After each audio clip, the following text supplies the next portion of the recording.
चलो पहले तो कल की क्लास को लेकर अगर किसी का सवाल है, any one of you? No? पक्का? ठीक है, चलिए। तो आज एंशिएंट हिस्ट्री का एक नया टॉपिक हम लोग स्टार्ट करते हैं और आज की क्लास का जो मेन टॉपिक है उसमें है द इंडस वैली सिविलाइजेशन, ठीक है, और one of the most important topic actually, है ना।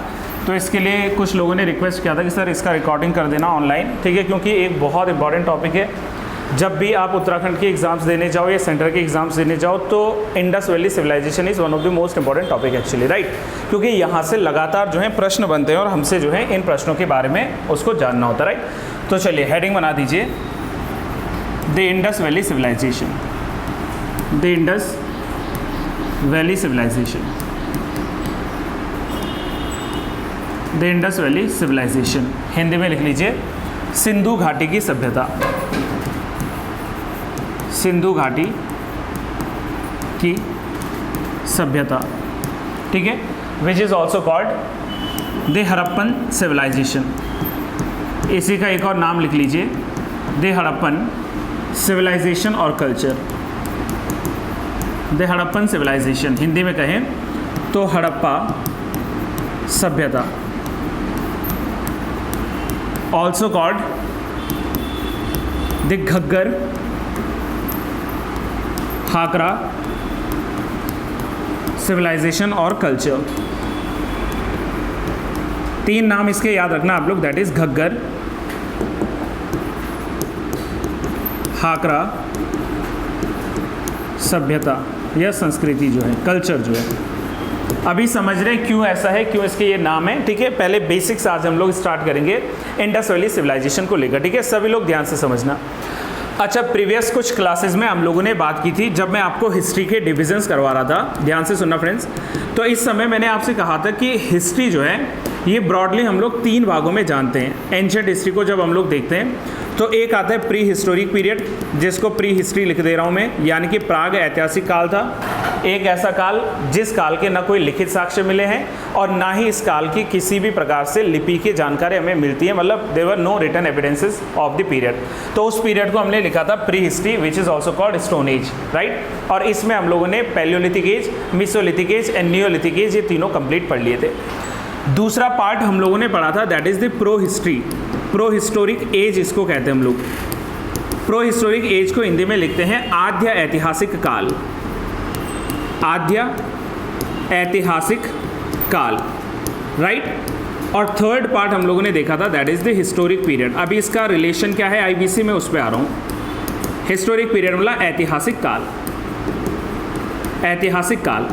अब ये वाला तो हमारा कंप्लीट हो चुका है, this part is complete, right. और आज जहां से स्टार्ट हो रहा है हमारा वह है प्रोटो हिस्टोरिक एज, ठीक है। अब ये प्रोटो हिस्टोरिक एज की हम लोग बात करें, मतलब जो इंडस वैली सिविलाइजेशन है, बाई चांस से सवाल पूछे कि ये किस जो है हिस्से का, ये किस जो है एरा का पार्ट है, तो वी कैन से दैट कि IBC is a part of proto historic age. ये प्रोटो हिस्टोरिक एज का पार्ट है, प्रोटो हिस्टोरिक एज। अब प्रोटो हिस्टोरिक एज का मतलब क्या था, याद करें आप लोग। मैंने कहा था कि प्रोटो हिस्टोरिक एज का मतलब होता है कि एक ऐसा एज जिसके हमारे पास में रिटन एविडेंसेस हैं। Yes, we have some written evidences of the period, but आज तक इनको क्या नहीं किया गया है, रीड नहीं किया गया, आज तक ये डेसिफर हुए ही नहीं है। तो ये वाला काल जो था वो था प्रोटो हिस्टोरिक एज। हिंदी में कहें तो आद्य ऐतिहासिक काल एक ऐसा काल है जिस काल के हमें लिखित साक्ष्य तो प्राप्त होते हैं लेकिन उन्हें अभी तक पढ़ा नहीं गया है। तो ऐसा काल, ऐसा जो पीरियड है, उस पीरियड को नाम देते हैं हम लोग, that is proto historic age का, राइट। जब मैंने इंडस वैली सिविलाइजेशन आपको टॉपिक लिखवाया तो आप पहले ये समझ लो कि हम लोग पढ़ रहे हैं आद्य ऐतिहासिक काल, यहाँ से इसकी शुरुआत कर रहे हैं। दूसरा सवाल जो इसमें मेन आता है फ्रेंड्स, वो आता है कि जो इंडस वैली सिविलाइजेशन है इसका वास्तव में टाइम क्या है। अगर आपसे कोई पूछे कि इसका समय का निर्धारण करिए जरा, तो इसके समय निर्धारण को लेकर जो है कई अलग अलग व्यक्ति हैं जिन्होंने अपने अलग अलग मत दिए हैं। मैं आपको इसके जो है समय को लेकर चलता हूं। तो इसके समय निर्धारण की जो पहली व्याख्या बताती है, वो व्याख्या कहती है कि लगभग 2500 बीसी से लेकर 1750 या 1700 बीसी तक का जो समय है वो समय इंडस वैली सिविलाइजेशन का है। बहुत से विद्वान ऐसा मानते हैं।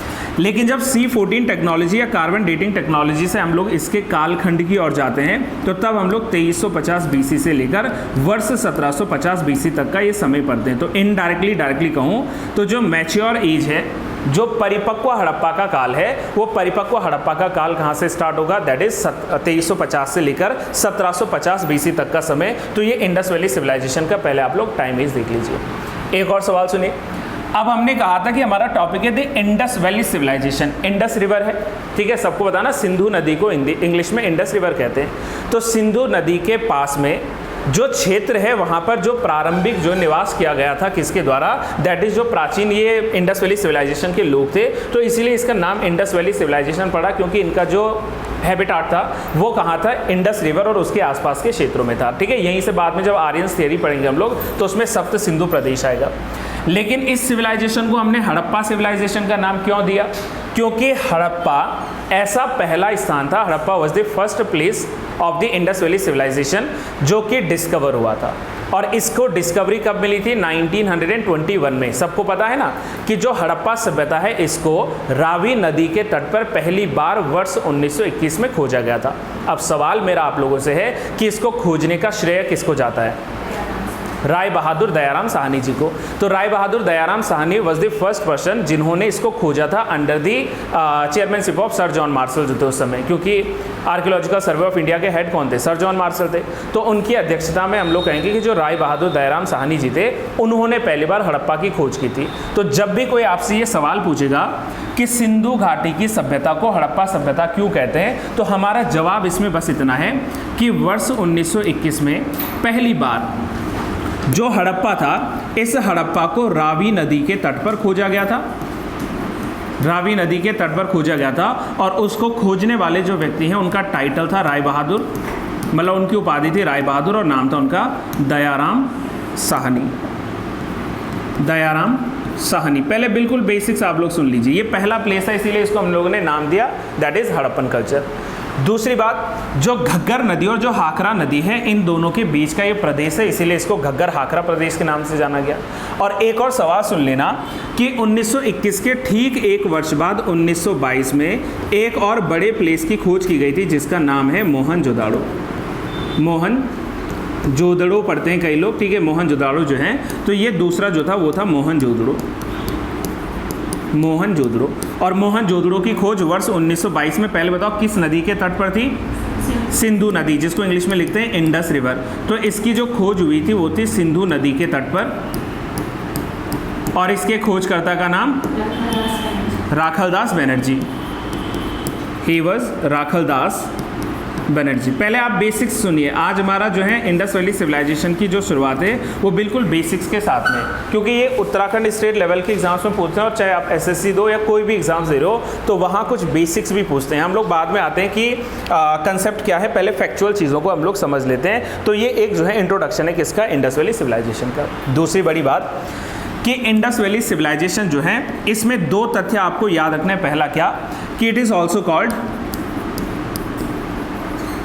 called the Bronze Age civilization, also called the Bronze Age civilization।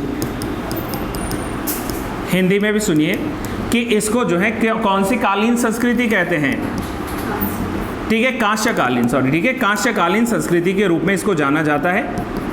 कांस्यकालीन संस्कृति के रूप में या कांस्यकालीन सभ्यता के रूप में इसको पहचाना जाता है। मतलब कहने का क्या है कि यहाँ पर जो लोग थे इन्होंने स्टोन या पत्थरों का इस्तेमाल तो किया था, लेकिन इसके अलावा इन्होंने जो है कांसे का इस्तेमाल किया था, जो कि मिक्सचर होता था कॉपर का, टिन का, तो वहाँ पर जो है कांसा बनाया जाता, तो कांस्यकालीन संस्कृति का। और दूसरा कि ये देश की क्या थी, फर्स्ट अर्बन सिविलाइजेशन थी। ये भारतवर्ष का पहली जो है नगरीय सभ्यता थी, पहली नगरीय सभ्यता थी। अभी तक मैंने जितनी भी चीज़ें बताई हैं फ्रेंड्स वो सारी वन लाइनर्स थिंग्स हैं कि इंडस वैली सिविलाइजेशन का समय 2500 से 1700 के बीच, या अगर C14 टेक्नोलॉजी में चले तो 2350 से 1750 के बीच का है। इंडस वैली सिविलाइजेशन को जो है हड़प्पा सिविलाइजेशन इसलिए कहते हैं क्योंकि फर्स्ट प्लेस हड़प्पा था जिसको खोजा गया था, और खोजकर्ता का नाम और नदी दोनों हम लोगों ने लिख दिया है। ये कुछ तो हो गया हमारे पास में basics about the Indus valley civilisation. अब यहीं से एक और सवाल जुड़ता है कि जो इंडस वैली सिविलाइजेशन है इसके हमारे पास में अर्लीस्ट एविडेंसेस कहाँ से और कब मिले थे। यानी कि अगर हम लोगों से कोई पूछे कि आईबीसी के जो सबसे प्रारंभिक साक्ष्य मिले हैं वो प्रारंभिक साक्ष्य कहाँ से मिले हैं। तो इसके प्रारंभिक साक्ष्यों की यदि बात करें तो इसके लिए आपको पहले एक डेट की तरफ जाना पड़ेगा और वो है वर्ष 1826 में। ठीक है, ध्यान से समझना, जब भी हमसे कोई इंडस वैली सिविलाइजेशन के सबसे प्राचीनतम आंकड़ों की बात करें कि पहली बार इसको खोजने का प्रयास कब हुआ था, तो प्रथम साक्ष्य इसके 1826 में मिले थे और जिस व्यक्ति को मिले थे इसका नाम था चार्ल्स मैसन। नाम अगर आप लोगों ने सुना है तो फर्स्ट डिस्कवरी जो इसकी की गई थी वो की थी चार्ल्स मैसन ने। चार्ल्स मैसन। यहाँ से प्रारंभिक हमें इंडस वैली सिविलाइजेशन के जो है क्या मिलते हैं, साक्ष्य मिलते हैं। लेकिन अभी 1826 में इतना ज़्यादा इसको जो है मतलब एक्सप्लोर नहीं किया गया, इतना ज़्यादा जो है विस्तृत व्याख्या इस पर नहीं दी गई। कालांतर में क्या हुआ कि 1856 के दौर में दो भाई थे जिनको बर्टन ब्रदर्स के नाम से जानते हैं। बर्टन ब्रदर्स, बर्टन बंधु के नाम से इनको जानते हैं। तो जो बर्टन बंधु थे, बर्टन ब्रदर्स थे, ये इस समय एक्चुअली कर क्या रहे थे, ये एक रेलवे लाइन पे वर्क कर रहे थे। एक जो है रेलवे लाइन बिछाई जा रही थी, कहाँ से लेकर कहाँ तक, कराची से लाहौर तक, कराची से लाहौर तक। आपने सुनना है, इस क्लास में मैं लिखवाता नहीं हूँ, ये क्लास ओरल रहेगी, हम लोग इसके नोट्स भेजेंगे, पीपीटी में है सारे मेरे पास में, ठीक है, ध्यान से समझना। तो जो है बर्टन ब्रदर्स जो थे, बर्टन बंधु, उन्होंने रेलवे लाइन बिछा रहे थे कराची से लेकर लाहौर तक। तो जब रेलवे लाइन का काम चल रहा था उस समय डिगिंग हुई, उसमें उत्खनन हुआ, ठीक है। तो उस समय जो है उनको कुछ टीले नज़र आए, कुछ माउंट्स नज़र आए और उन्होंने तुरंत जो है इसकी सूचना सरकार को दी, जो उस समय ब्रिटिश गवर्नमेंट थी, राइट। और यही कारण था कि इसी समय ब्रिटिश गवर्नमेंट ने जो है सीधे किससे संपर्क साधा, दैट इज अलेक्जेंडर कनिंघम। अगर आप लोगों ने नाम सुना है, जो अलेक्जेंडर कनिंघम थे, इन अलेक्जेंडर कनिंघम से इन्होंने जो है संपर्क किया और अलेक्जेंडर कनिंघम की अध्यक्षता में ही जो आर्कियोलॉजिकल सर्वे ऑफ इंडिया है, इसकी जो है स्थापना वर्ष 1860-61 में कर दी गई थी।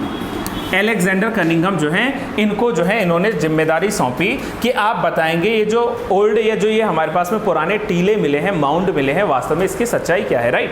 तो यही कारण था कि अलेक्जेंडर कनिंघम जो है उनको आर्कियोलॉजिकल सर्वे ऑफ इंडिया का अध्यक्ष नियुक्त किया गया और वर्ष 1860 में जो है आर्कियोलॉजिकल सर्वे ऑफ इंडिया की स्थापना हुई। हिंदी में कहते हैं भारतीय पुरातत्व सर्वेक्षण जो है उसकी क्या हो गई, शुरुआत हो गई। अलेक्जेंडर कनिंघम ने जब अपनी रिपोर्ट प्रिपेयर करी तो रिपोर्ट में उन्होंने अपना एक कह सकते हैं कि कंक्लूजन निकाला, निष्कर्ष निकाला और निष्कर्ष में कहा कि ये जो ओल्ड माउंट्स हमें मिले हैं, पुराने टीले हमें मिले हैं, वो कोई नया कल्चर नहीं है, कोई नया सिविलाइजेशन नहीं है, बल्कि ये पार्ट है नियोलिथिक एज का। उन्होंने कहा था कि जो नवपाषाण काल था, उस नवपाषाण काल का ही क्या है, ये एक हिस्सा है, ये इसका एक पार्ट है। पहले यहाँ तक रुक जाओ, ध्यान से समझ लो ना। लेकिन इस बात से अभी भी जो है ब्रिटिश सरकार जो है सहमत नहीं थी और इसी प्रयास में, अब आ रहा हूँ मैं मेन लाइन में फ्रेंड्स, कालांतर में वर्ष 1902 में, in the year of 1902, sir John Marshall जो थे, सर जॉन मार्शल जो थे, इन सर जॉन मार्शल को क्या कर दिया गया, ASI का हेड नियुक्त किया गया। आर्कियोलॉजिकल सर्वे ऑफ इंडिया जो है इसके अध्यक्ष के रूप में नियुक्ति इनको दी गई और इनके ही तत्वावधान में जो मैंने दो भारतीय जो हैं इतिहासकारों के नाम बताए हैं या जो आर्कियोलॉजिस्ट से उनके नाम बताए हैं, तो उनमें सबसे पहला नाम हम लोगों ने पढ़ा था राय बहादुर दयाराम साहनी जी का, और दूसरा नाम आप लोगों ने पढ़ा है राखलदास बनर्जी का। ये पूरा इतिहास है, इसके पीछे एक छोटा सा राखलदास बनर्जी का नाम, राइट। अब हमने यही कहा कि दयाराम साहनी ने वर्ष 1921 में खोज दिया हड़प्पा, अब इसमें मैं रिपीटेड नहीं करूंगा इसको, रावी नदी के तट पर, और राखलदास बनर्जी ने 1922 में खोज दिया मोहनजोदड़ो। शॉर्ट में लिखा मैंने MJ, माइकल जैक्सन मत कहना प्लीज़। ये जो है मोहनजोदड़ो की हम लोगों ने बात की, तो ये दो प्लेसेस खोज लिए गए। तो प्रारंभिक जो साक्ष्यों की हम लोग बात करें कि अर्लीस्ट एविडेंसेस के रूप में जो है कहाँ से स्टार्ट हुआ था, तो अर्लीस्ट एविडेंस के रूप में जो है यहाँ मिला।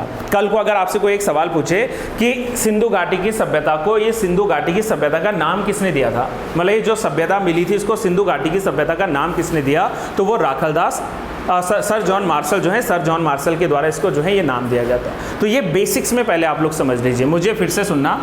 अभी हम लोग इसको लिखने के पीछे नहीं भाग रहे हैं, हालांकि नो डाउट हम लोग लिखेंगे इसको, लेकिन पहले एक बार कंसेप्ट्स को समझ लेते हैं। कंसेप्ट्स अगर समझ में आ जाएं तो इसको हम लोग धीरे धीरे लिखने का प्रयास करेंगे। तो ये पहला जो है फेज था हमारा इंडस वैली सिविलाइजेशन में एज अ इंट्रोडक्शन। इंट्रोडक्शन को लेकर कोई प्रॉब्लम तो नहीं है किसी को? श्योर पक्का। अब चलते हैं इसके हम लोग जो है थोड़ा सा डिटेल्ड कंसेप्ट में। अब मेन जो पहला इसमें आता है वो आता है कि सिंधु सभ्यता जो है, इस सिंधु सभ्यता से संबंधित भौगोलिक जानकारी क्या थी या फिजिकल जो है इसके बारे में जो डिवीज़न है या जो नॉलेज है उसके बारे में जानते हैं। मतलब सामान्य समझो, अगर कल को हमसे ये पूछता है कि जो सिंधु घाटी की सभ्यता रही होगी उसका आकार कैसा था, उसका जो है आकार कैसा था, एरिया वाइज अगर देखें तो इसका आकार था त्रिभुजाकार, ट्रायंगुलर इन जो है क्या था, शेप था। यानी कि त्रिभुजाकार जो है ये क्या थी, एक संस्कृति थी। और इसका जो विस्तार था, इसका जो एक्सटेंट था, यानी कि इसका जो विस्तार था वो मॉडर्न टाइम, आज का क्या है, that is some parts of Afghanistan, आज के अफगानिस्तान के कुछ हिस्से इसमें शामिल थे। मॉडर्न टाइम का जो पाकिस्तान है and some parts of India, not the, ऐसा नहीं बोलेंगे जी पूरा इंडिया था, नहीं पूरा इंडिया कहाँ था, साउथ इंडिया थोड़े ना था। कैसे आप जस्टिफाई करोगे सर इसको, चलो देखते हैं। जब इसके हम लोग भौगोलिक विस्तार की बात करते हैं, सीमा विभाजन की बात करते हैं, तो कुछ यूँ याद रखा जा सकता है। कैसे याद रखना, देखो डायरेक्शन सबको पता है, नॉर्थ है, साउथ है, ईस्ट है, वेस्ट है, सबको पता है ना, उत्तर दक्षिण पूरब पश्चिम, ये साइड्स, ये हमारे पास में डायरेक्शन से। अब अगर मैंने कहा कि इंडस वैली सिविलाइजेशन जो थी उसका सबसे नॉर्दर्न मोस्ट पॉइंट कौन सा था, अगर मैं कहूं कि इंडस वैली सिविलाइजेशन का सबसे उत्तरी भाग कौन सा था, तो वो इंडिया में कौन सा पार्ट है, दैट इज मांडा। इंडिया में एक जगह पड़ती है जिसका नाम है मांडा, और मांडा जगह कहां पर है, JNK में है। किस नदी के किनारे, चेनाब नदी के किनारे, चेनाब रिवर। देखो ये अपने आप में एक सवाल है, अलग से लिखने से अच्छा हम लोग डायरेक्शन वाइज अगर इसको पढ़ पाएं तो ये बहुत बेस्ट है। तो मांडा यानी कि चेनाब नदी के तट पर जो है क्या है, वहां पर मांडा है, जम्मू एंड कश्मीर में। और कौन सी सीमा है ये, सबसे उत्तरी सीमा, नदर्न मोस्ट पॉइंट, सबसे उत्तरी बिंदु था, राइट। सदर्न मोस्ट की तरफ जब आप लोग जाएंगे तो यहाँ पर एक जगह पड़ती है दैमाबाद। कौन सी जगह बताई मैंने आपको, दैमाबाद। कहाँ पर है ये जगह, महाराष्ट्र में है। अब जो ये महाराष्ट्र दैमाबाद है, यहाँ पर एक रिवर बहती है, कौन बताएगा, प्रवरा नदी। जो प्रवरा रिवर है, ये प्रवरा रिवर इसकी जो है क्या है, बाउंड्री इसके तट पर है। और अगर आपने गोदावरी का है तो आप गलत नहीं हो, वाई, क्योंकि Pravara is a tributary of Godavari river.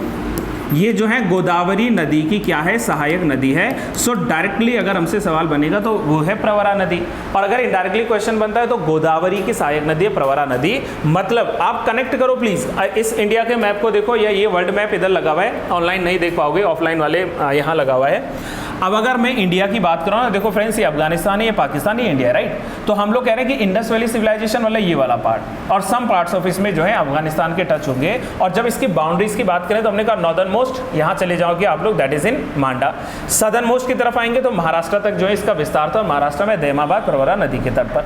अब अगर इंडिया में हम लोग ईस्टर्न साइड में चल रहे हैं, पूरब की दिशा में चल रहे हैं, तो पूरब की दिशा में एक जगह पड़ता है जिसका नाम है आलमगीरपुर। आलमगीरपुर नामक जो ये जगह है, आलमगीरपुर, तो ये जगह पड़ती है मेरठ में। और मेरठ जो है, अब ये अलग से बताना पड़ेगा, उत्तर प्रदेश में है। और यहाँ पर रिवर कौन सी है, दैट इज हिंडन नदी। क्या कहा हम लोगों ने, तो यहाँ पर रिवर है हिंडन। और ये जो हिंडन रिवर है, it is a tributary of, बताओ, यमुना नदी। तो हिंडन जो नदी है ये यमुना की सहायक है। तो हो सकता है बुक्स में या किसी एग्जाम में आपको यहाँ यमुना नदी पूछ ले। तो इंडस वैली सिविलाइजेशन का सबसे पूर्वी विस्तार कहाँ है भारत के भीतर, तो वो है आलमगीरपुर यानी कि यूपी मेरठ में। और वहाँ एक नदी बहती है हिंडन नदी यानी कि यमुना नदी की सहायक, तो वहाँ पर इसका क्लोज करना है। अब आते इसका पश्चिमी विस्तार, यानी कि जो वेस्टर्न साइड में है पश्चिमी विस्तार में, तो इसमें एक जगह पड़ती है फ्रेंड्स, पहले इंग्लिश में लिख रहा हूँ, दैट इज सुतका गैनेडोर। क्या जगह बताइए आपसे, सुतका गैनेडोर। और ये जगह कहाँ पर है सर, मॉडर्न टाइम का जो बलूचिस्तान है। और बलूचिस्तान जहाँ मैंने लिखा तो इट मीन्स पाकिस्तान, तो ये आज के पाकिस्तान का पार्ट है, बलूचिस्तान का पार्ट है। और यहाँ अगर नदी के हिसाब से हम लोग देखें तो यहाँ एक नदी बहती है जिसका नाम है दास्क रिवर। यहाँ पर एक नदी है फ्रेंड्स जिसका नाम है दास्क नदी। कौन सी नदी कहा मैंने, दास्क नदी। तो अब अगर मैं इसको एक स्टेटमेंट में लिखता तो इतनी जल्दी याद भी नहीं होता हम लोग को। हम लोगों ने सीधे सीधे अपने रटने के हिसाब से, अपने जो है पढ़ने के प्रयत्न के हिसाब से डायरेक्शंस दे देनी। और आज के बाद याद रखना कि नॉर्थ में क्या था, नॉर्थ में मांडा था, साउथ में क्या है, साउथ में जो है दैमाबाद है, ईस्ट में क्या है, ईस्ट में आलमगीरपुर है, वेस्ट में क्या है, वेस्ट में सुदगा गैनेडोर है। पहले इतना रट लो, फिर उसके बाद रिवर्स की तरफ चलेंगे। नॉर्थ में कौन सी रिवर है, चेनाब रिवर है। साउथ में कौन सी रिवर है, प्रवरा या जो गोदावरी है वो नदी है। फिर हम लोग ईस्टर्न साइड में जाएंगे, वहां पर हिंडन नदी है यमुना की साइड। और अगर वेस्टर्न साइड में जाएंगे तो वहां पर है दाश्क नदी। तो ये इसका क्या हो गया, एक भौगोलिक विभाजन हो गया कि ये त्रिभुजाकार है। ये मॉडर्न टाइम में जो है 3 देशों में फैला हुआ था, जिसमें मैक्सिमम पार्ट ऑब्वियसली बात है पाकिस्तान और इंडिया के बीच का, some parts of Afghanistan and some parts of India. ऐसा कोई कल को सवाल पूछ ले कि क्या तमिलनाडु में था, नहीं था। क्या कर्नाटक में था, नहीं था। केरल था, नहीं था। अरुणाचल प्रदेश था, नहीं था। तो हम लोगों ने सिर्फ इंडस वैली जो था, इंडस जो एरिया था उसके आसपास में जो है इसके एविडेंसेस खोजे हैं। क्या यहाँ तक का कोई कंसेप्ट ऐसा अभी तक जो परेशान किया हो? श्योर, पक्का पक्का बताना है, ऐसे नहीं कि मजबूरन हाँ बोलना पड़े, है ना, ऐसा कोई बाउंड नहीं है। ठीक है, नहीं आ रहा है समझ में, रिपीट कर दूंगा। तो यहाँ तक की बातें आई रियली होप गुड है। एक और चीज़ जो इसमें जानना है फ्रेंड्स, वो आता है इसका एरिया, वो आता है इसका क्षेत्रफल। इसका एरिया की मैं बात कर रहा हूँ, इसके जो है क्षेत्रफल की मैं बात कर रहा हूँ। और क्षेत्रफल को याद करना एक तरीके से आसान सी बात है। अगर देखो अप्रॉक्स में पूछेगा तो अप्रॉक्स में हम लोग कह लेंगे जी कि लगभग जो है 13 लाख वर्ग किलोमीटर है। लेकिन एग्जैक्ट डिजिट पूछेगा तो इसके लिए जो है आपने लिखना है वर्ग किलोमीटर, यानी कि स्क्वायर किलोमीटर। 12,99,600 वर्ग जो है किलोमीटर, यानी कि 12,99,600 स्क्वायर किलोमीटर, हिंदी में वर्ग किलोमीटर लिखते हैं। और जब मैंने लगभग में पूछा, अप्रॉक्स में पूछा, तो अप्रॉक्स में अगर हम लोग चलेंगे तो ये जो है 13 लाख स्क्वायर किलोमीटर आएगा। आप स्वयं से बताओ जरा मुझे कि क्या ये डिजिट्स याद करना कोई टफ चीज़ है? मैंने भी याद किया है ना, आप समझो मेरी बात को, मैंने भी याद किया है। मुझे मतलब आप लोगों को भी कोरोना के 3 डोज और मतलब बूस्टर लगा होगा, तो मुझे भी कोरोना के डोज और बूस्टर लगा, कोई याद करने की नहीं। मुझे क्यों याद है, इसके पीछे सोचो, मुझे ये चीज़ें याद क्यों है? क्योंकि मैं लगातार क्लासेस पढ़ाता हूँ और वो लगातार रिवाइज होता है। भाई मेरा तो याद करने का कोई भी सब्जेक्ट का तरीका क्या है कि मैं उसको बार बार पढ़ता हूँ और बार बार पढ़ाता हूँ, मतलब मैं रिवाइज कर रहा हूँ, हर दिन रिवाइज हो रहा है ये चीज़ें। अभी आपको पढ़ा रहा हूँ, शाम को किसी और बैच को ये चीज़ें पढ़ाऊँगा। तो आपको क्यों याद होगा जब आप लोग उसको रिपीट करोगे, बार बार दोहराओगे अपने साथ में। मैं रोज़ कहता हूँ आप जो है 10 मिनट पहले आ जाओ क्लास में, 15 मिनट 20 मिनट पहले आ जाओ, आधा घंटे पहले आ जाओ और आपस में एक दूसरे से क्वेश्चन आंसर करो।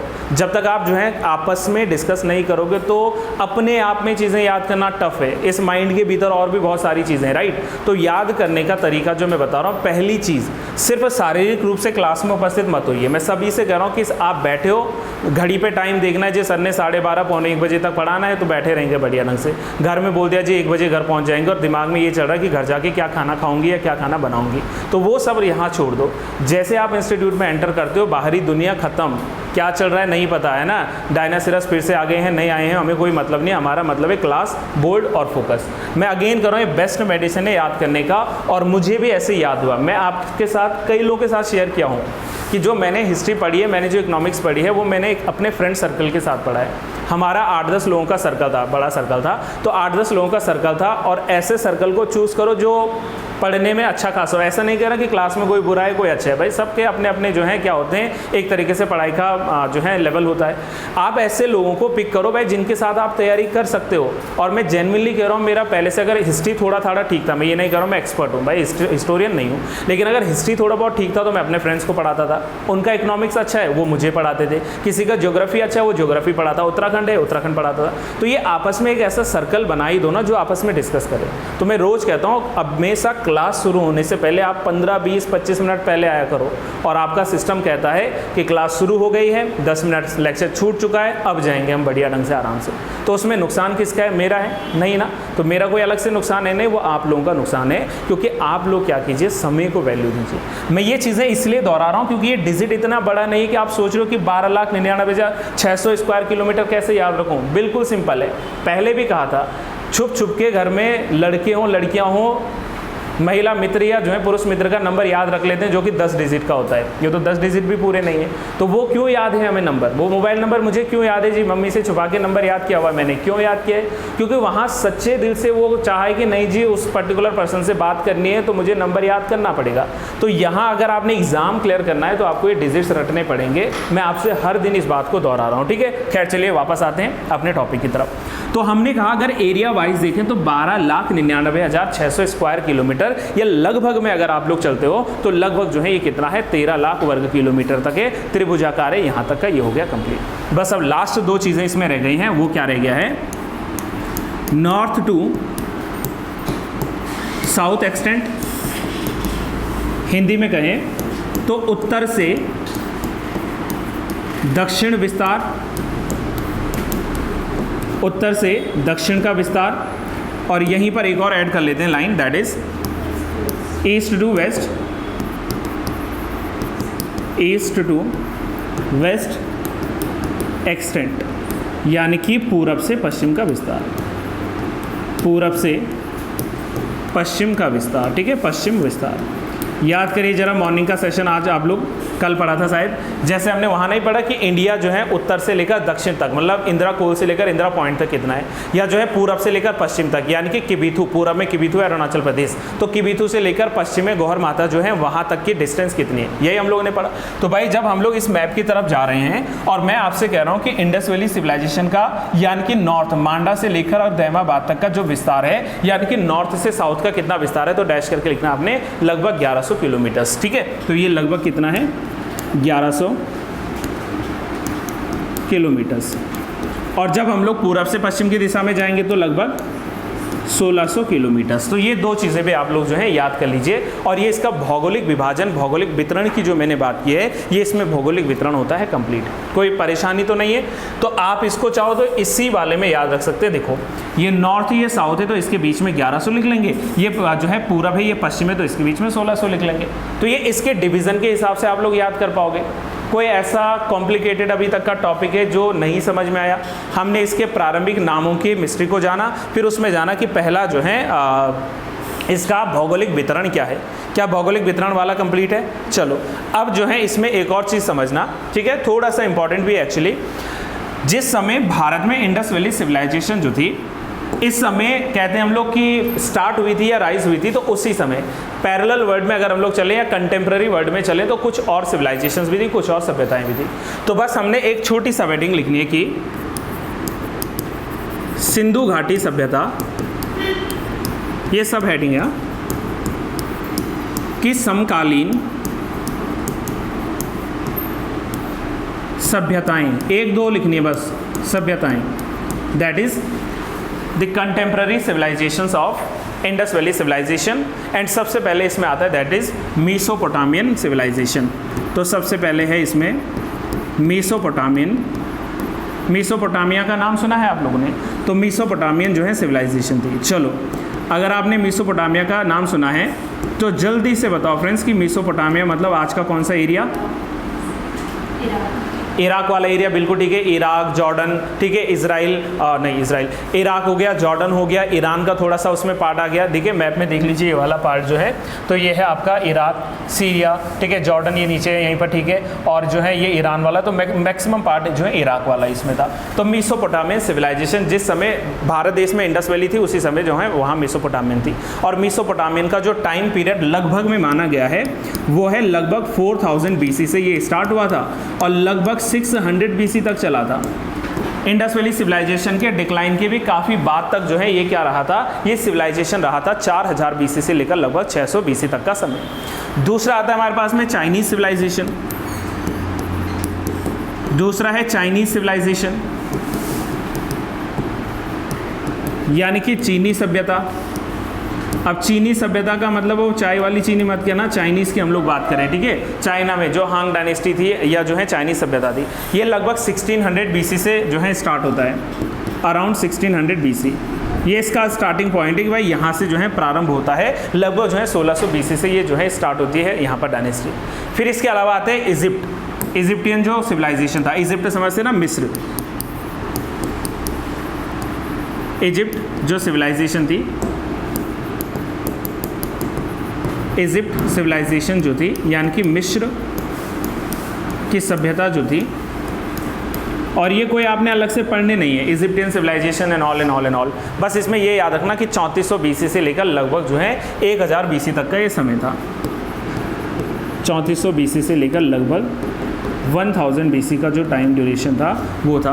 और चौथी टोटल 4 थी ना, चौथी हमने ऑलरेडी लिखी हुई, that is the Indus valley civilisation. तो ये इनिशियल 4 सिविलाइजेशन जो है यहाँ पर जानी जाती है। भौगोलिक विभाजन बेसिक्स कंप्लीट हो गया। अब थोड़ा और आगे बढ़ते हुए हम लोग चलते हैं किस दिशा में, अब हम लोग आते हैं इंडस वैली सिविलाइजेशन का रिलीजन, धर्म। समझ रहे हो या लिखवाऊँ इन सारी बातों को? लेक्चर वाइज समझ में आ रही है ना बातें? ठीक है सभी लोगों को? ठीक है, गुड। ठीक है, बाकी जो बाद में रिकॉर्डेड वीडियोस देखेंगे, बाई चांस उनको कोई डाउट होगा तो भाई आपके पास एक ही ऑप्शन है, कमेंट बॉक्स। अगर आप लोगों तक ये वीडियो पहुंचती तो कमेंट बॉक्स में सवाल पूछ सकते हैं ना। वैसे अभी तक का इतना बड़ा कोई टॉपिक है नहीं। अब देखो इंडस वैली सिविलाइजेशन को पढ़ने का तरीका बताता हूँ। बुक्स में हो सकता है डायरेक्टली लिखा हो, हमने पार्ट्स में पढ़ना है। पार्ट्स में इंडस वैली कैसे पढ़नी है? जैसे इनका रिलीजन पढ़ना है, इनकी इकोनॉमी पढ़नी है, इनके मेजरमेंट को पढ़ना है कि क्या मापतोल था, इनका सिटी प्लानिंग पढ़ना है जो कि one of the most important है। ड्रेनेज पैटर्न इनको हम लोगों ने पढ़ना है कि ड्रेनेज पैटर्न जो है यहाँ पर क्या था। इनका ब्यूरियल सिस्टम पढ़ना है, समाधान की जो है विधि क्या थी। इनके डिक्लाइन को अलग से पढ़ना, तो हम लोग इसको क्या करेंगे, डिविजन्स में पढ़ेंगे। ट्रेड पढ़ेंगे इनका कि ट्रेड कैसे होता था। तो जब हम लोग इसको पढ़ना स्टार्ट करेंगे तो सबसे पहले मैं ले चलूंगा आपको इंडस वैली सिविलाइजेशन के रिलीजन पर, यानी कि सबसे पहले हम लोग बात करेंगे सिंधु घाटी के लोगों का धर्म कैसा था, रिलीजन कैसा था, धर्म कैसा था। क्या ये लोग धर्म को मानते थे, और यदि मानते थे तो धर्म उनका क्या था। यहाँ पर मैं हिंदू, इस्लाम, सिख, जैन, ठीक है, या बौद्ध, यहूदी, इनकी तरफ नहीं जा रहा हूँ। सीधे सीधे बात है कि ये जो रिलीजन मानते थे तो ये बिलीव करते थे सबसे पहले तो नेचर वर्शिपिंग में। मेरी बात समझना, अभी सुनो पहले ध्यान से। देखो जब हम लोग धर्म की बात करते हैं ना फ्रेंड्स, ध्यान से समझना, कोई भी हो, अभी इंडस वैली छोड़ो, मैं नॉर्मली बात करता हूँ। तो धर्म की व्याख्याओं में आप लोग जो है 2 प्रकार से जान सकते हैं। धर्म के भीतर हम लोग क्या करते हैं, या तो हम लोग मोनोथीस्ट होते हैं, या तो हम लोग क्या होते हैं, या तो मोनोथीज्म को मानते हैं या पॉलीथीज्म को मानते हैं। मतलब या तो हम लोग एकेश्वरवादी हो सकते हैं, एकेश्वरवादी का मतलब है जो कि मोनोथीज्म होता है। कई लोग होते हैं ना मोनोथिस्ट होते हैं, मोनोथीज्म का मतलब जो एक ही ईश्वर को मानते हैं। जैसे अगर इस्लाम की बात करो तो इस्लाम में खुदा है, या सिखिज्म में जो है क्या है, सिखिज्म भी एक जो है ईश्वर पर जो है यकीन रखता है ना, तो एकेश्वरवादी वहाँ पर हो सकते हैं। ठीक है, इसी प्रकार से हमारे पास में क्या आता है, पॉलीथीज्म आता है, बहुल देववाद जिसको हम लोग कहते हैं, बहुल देववाद। बहुल देववाद को हम लोग कह सकते हैं कि it is like a polytheism.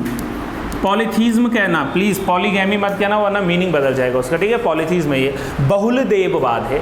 बहुल देववाद का मतलब क्या है कि एक से अधिक ईश्वर को मानना। भाई हमारा जो हिंदू कल्चर है, मेरी बात ध्यान से सुनना, तो हिंदू कल्चर में अगर मैं आपसे पर्टिकुलरली पूछूं कि आप किस जो है गॉड को या किस जो है गॉडेस को जो है मानते हैं, किसकी वर्शिप करते हैं। जैसे किसी ने कहा जी मैं तो लॉर्ड हनुमान का जो है भक्त हूँ, किसी ने कहा जी मैं गॉडेस लक्ष्मी को मानता हूँ, कोई कह रहा है मैं लॉर्ड शिवा का परम भक्त हूँ, कोई कह रहा है मैं कृष्णा का भक्त या भक्तिन हूँ, कोई कह रहा है मैं विष्णु का भक्त हूँ। तो ये हमारे पास में क्या है, मतलब बहुल देव है ना, कई इत्यादि देव हैं। ठीक है, तो बहुल देववाद का सिद्धांत है।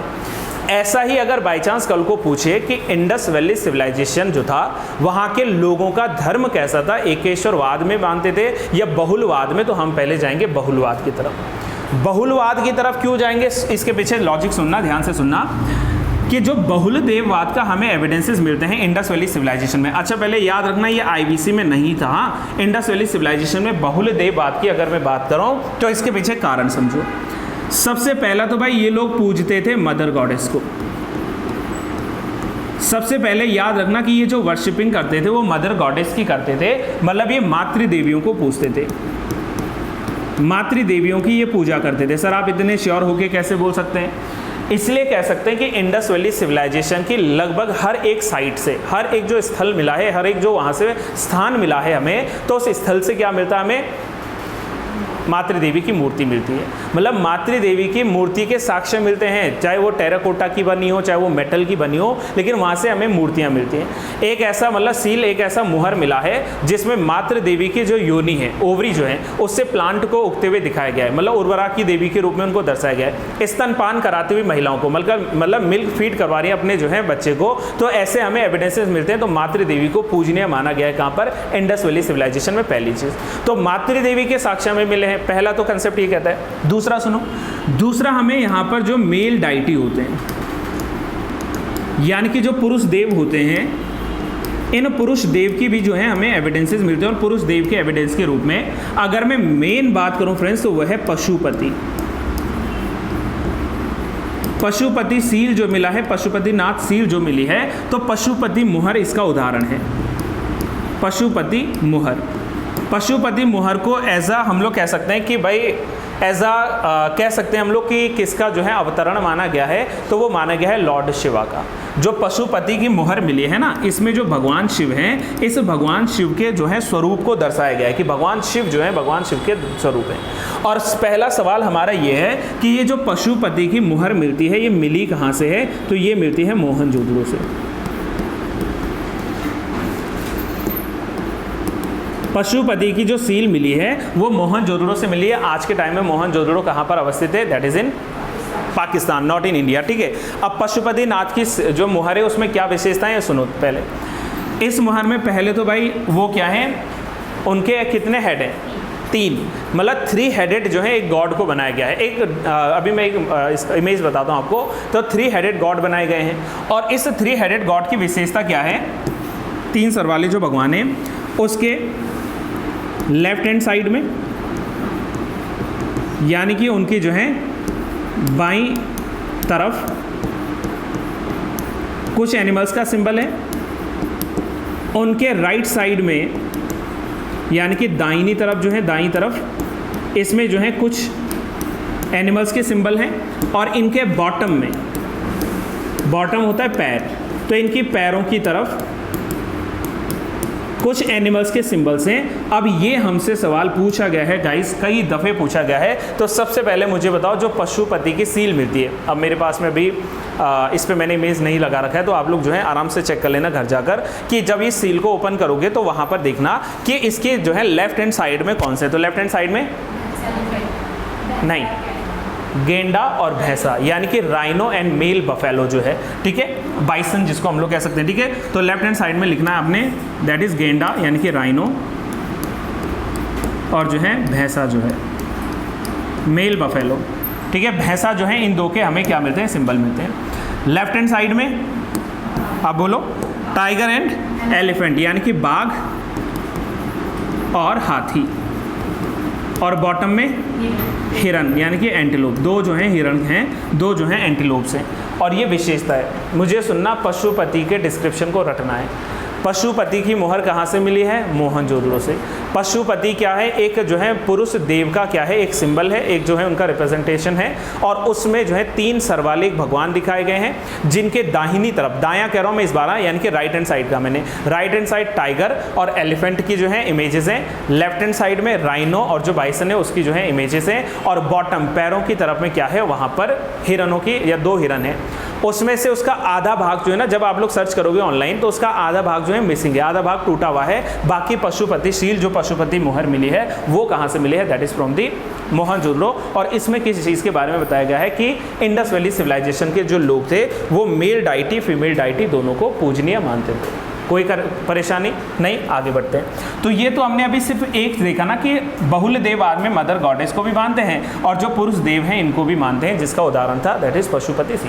डन। इसके अलावा जो इंडस वैली सिविलाइजेशन के लोग थे वो बिलीव करते थे नेचर वर्शिपिंग पर। इन्होंने नेचर वर्शिपिंग स्टार्ट की थी। नेचर वर्शिपिंग का मतलब क्या है? दैट इज प्रकृति पूजा। अच्छा, एक चीज आप लोग समझते हो, इंडस वैली सिविलाइजेशन का अंत हो चुका है, मतलब वो जो है एंड हो गया था, डिक्लाइन हो गया था, लेकिन गाइज कल्चर अभी भी है उनका। सिविलाइजेशन होती है सभ्यता और कल्चर होती है संस्कृति। आईबीसी की संस्कृति के आज भी उदाहरण मिलते हैं। मैं आपको बताता हूँ। सबसे पहला उदाहरण क्या है कि ये लोग जो है प्रकृति पूजा के रूप में सूर्य पूजा करते थे। सूर्य देव की पूजा करते थे। ठीक है, आपने किसी को देखा हो ना देखा हो, लेकिन जेठालाल भाई को तो देखा ही होगा कि भाई सुबह उसको सिर्फ 2 चीज़ों के दर्शन चाहिए। पहला है, नहीं पहले सूर्य दादा हैं जिनको जल अर्पण करना है, और दूसरा बबीता जी। तो 2 दर्शन जरूरी हैं जेठालाल की जीवन में, राइट। तो कहने का तात्पर्य यूँ समझिए कि सूर्य पूजा उस समय भी होती थी और सूर्य पूजा का आज भी जो है हमारे पास में कंसेप्ट। इसलिए मैं कहता हूँ कि सिविलाइजेशन का एंड होता है लेकिन कल्चर का एंड नहीं होता है। मे बी आज से 1000 साल बाद हो सकता है या 2000 साल बाद हो सकता है कि ये वाला जो फेज चल रहा है इसका एंड हो जाए, लेकिन हमारा जो कल्चर है वो स्टिल बना रहे। मेरी बात समझ रहे हो? तो कल्चर बना रहता है भले सिविलाइजेशन का एंड हो गया हो। तो हमने कहा नेचर वर्शिपिंग में सबसे पहले सूर्यदेव की पूजा करते थे। आज आप लोग क्या करते हो? कोबरा को पूजते हो। नागदेव की पूजा होती है, यस एंड नहीं? ठीक है, पंचमी में जो है जो हम लोग कहते हैं भाई कि दूध चढ़ाए जाते हैं ऑल इन ऑल, या नाग मंदिर में जाते हैं वहाँ पर प्रार्थनाएं करते हैं। ठीक है, यस एंड नो? तो नागदेव की पूजा आज भी होती है। तो नागदेव की पूजा उस समय भी होती थी। तो दूसरा यहाँ पर ये लोग नाग पूजा करते थे। कोबरा वर्शिपिंग इंग्लिश में लिखते हैं, तो कोबरा वर्शिपिंग ये लोग करते थे।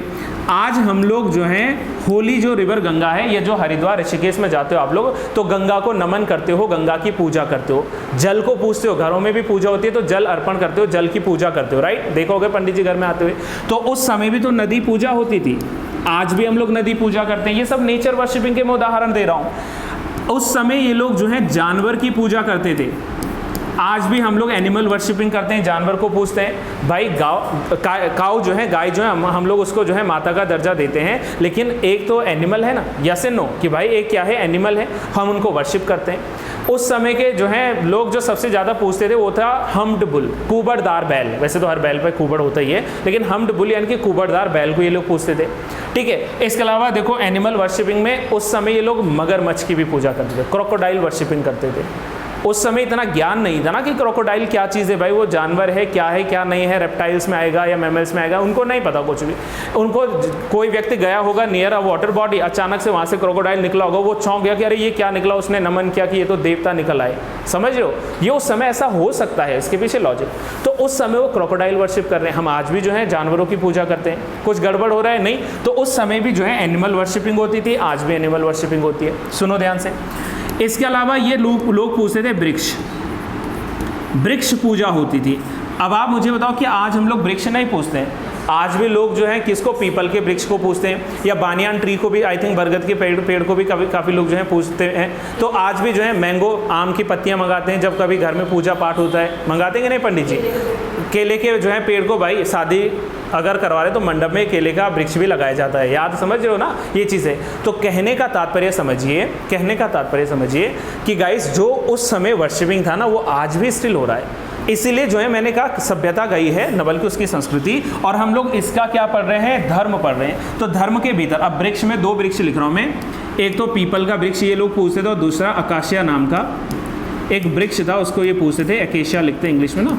तो एकेशिया का जो वृक्ष था, इसकी जो है ये वर्शिपिंग करते थे। एक और सुन लीजिए, ये तो नेचर वर्शिपिंग था। नेचर वर्शिपिंग के अलावा भी ये लोग किसको पूछते थे? तो ये लोग पूछते थे क्रॉस साइन को। क्रॉस साइन हॉलीवुड की मूवीज में दिखते हैं ना, वो कि भाई भूत भगाना है तो क्रॉस सिंबल होना चाहिए, तो ये क्रॉस साइन को पूछते थे। वो छोड़िए, इनके द्वारा जो है स्वास्तिक की पूजा की जाती थी। स्वास्तिक, ठीक है, स्वास्तिक पता है ना, स्वास्तिक का सिंबल श्री गणेश, स्वास्तिक। तो स्वास्तिक को वो लोग पूछते थे, हम भी पूछते हैं। भाई घर में जो भी नई चीज़ आती है, गाड़ी लाओ आप लोग, ठीक है, कोई भी आप लोगों ने नया चीज़ खरीदा, कैमरा खरीद लिया, मैंने ये पैनल खरीद लिया, तो सबसे पहले इस पर एक हल्का सा क्या बनाएंगे? स्वास्तिक बनाएंगे और श्री गणेश करेंगे। मेरी बात समझ लो। तो वो लोग उस समय क्या करते थे? भाई स्वास्तिक के सिंबल को भी पूछते थे। इसके अलावा उनका जो है एक ऐसा भी मत था कि ये लोग क्या करते थे? ताबीज धारण करते थे। ये लोग ताबीज धारण करते थे। ताबीज को इंग्लिश में लिखते हैं एम्यूलेट्स। तो इनके द्वारा जो है एम्यूलेट्स धारण किए जाते थे, ताबीज़ धारण किए जाते थे। आज भी लोग गले में ताबीज़ पहनते हैं। और उस समय ताबीज़ धारण करने के पीछे 2 मान्यताएं थी।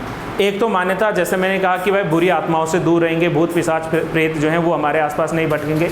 और दूसरा, आज हमारा आइडेंटिटी क्या है? या तो आधार है, आप लोग आधार दिखाते हो राइट, आई कार्ड्स में।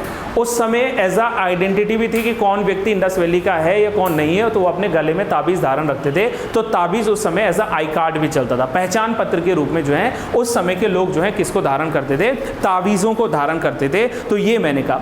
इसके अलावा तंत्र मंत्र विद्या, ठीक है, काला जादू, ब्लैक मैजिक, ये सारा उस समय चलता था। और सबसे इंपॉर्टेंट बात कि उनके धर्म का एक और अंग था कि उनको भी ऐसा लगता था कि लाइफ आफ्टर डेथ, मृत्यु के बाद भी जीवन है। और यही कारण था कि ये लोग जब किसी की मृत्यु होती थी ना, तो जब उसको दफनाते थे तो उसके साथ उसके कुछ सामान भी दफनाते थे, खाने पीने की चीज़ दफना दी। ठीक है, आपको मैंने पहले भी बताया था कि बुर्ज होम नामक जो जगह है कश्मीर में, वहाँ से एक ऐसी ग्रेव मिली है जिसमें मानव के साथ उस कुत्ते को भी दफनाया गया है कि भाई उसकी सुरक्षा करेगा मरने के बाद। तो मतलब उनकी मान्यता थी कि लाइफ आफ्टर जो है डेथ। तो ये सारा किसका अंग है? ये इनके जो है धर्म जो है, रिलीजन जो है, इस धर्म का भाग है। अब जल्दी से एक बार गाइस सब लोग जो है रिपीट कीजिए सारी बातों को कि जो मैंने अभी तक आपको धर्म में बताना चाहा है इंडस वैली सिविलाइजेशन में, क्या इस पे आप लोग जो है कनेक्ट कर पा रहे हैं? क्या ये चीज़ें क्लियर हैं? ऐसा भी मत कर देना कि हाँ अभी के लिए तो क्लियर हैं लेकिन फिर बाद में भूल जाओ। तो इसका बेस्ट तरीका क्या है? आपने बस इतना एक मैसेज ग्रुप में ड्रॉप करना है कि सर हमें नोट्स भेज दीजिए, हमें पीपीटी भेज दीजिए, तो बाद में मैं इसके नोट्स आप लोगों तक भेजवाऊँ। स्टिल कह रहा हूँ, जो लोग अभी तक ग्रुप में कनेक्टेड नहीं है तो वो मुझे नंबर दे जाइए और कनेक्ट हो जाइए, है ना। मैं हर किसी से मांगने नहीं आऊँगा नंबर, ठीक है। तो आप लोगों ने ये रिक्वेस्ट करनी है जी, नंबर दे दीजिए। कुछ पूछना है? पक्का? जागृति? All good all of you guys? ठीक है, सभी लोग ठीक है इस बात को लेकर? डन। एक और टॉपिक स्टार्ट करें आज? थक गए इतनी जल्दी? टाइम हो गया 12:30। ठीक है, चलिए तो एक काम कीजिए, टॉपिक डाल दीजिए जो हम लोग कल पढ़ेंगे। ठीक है, कल यहीं से कंटिन्यू क्लास हमारी रहेगी। और कल की क्लास के लिए जो हेडिंग हमारा है वो है सिंधु घाटी सभ्यता की अर्थव्यवस्था, यानी कि इकोनॉमी क्या थी वहाँ की। ठीक है, तो यहाँ की हम लोग जो है इकोनॉमी के बारे में जानेंगे।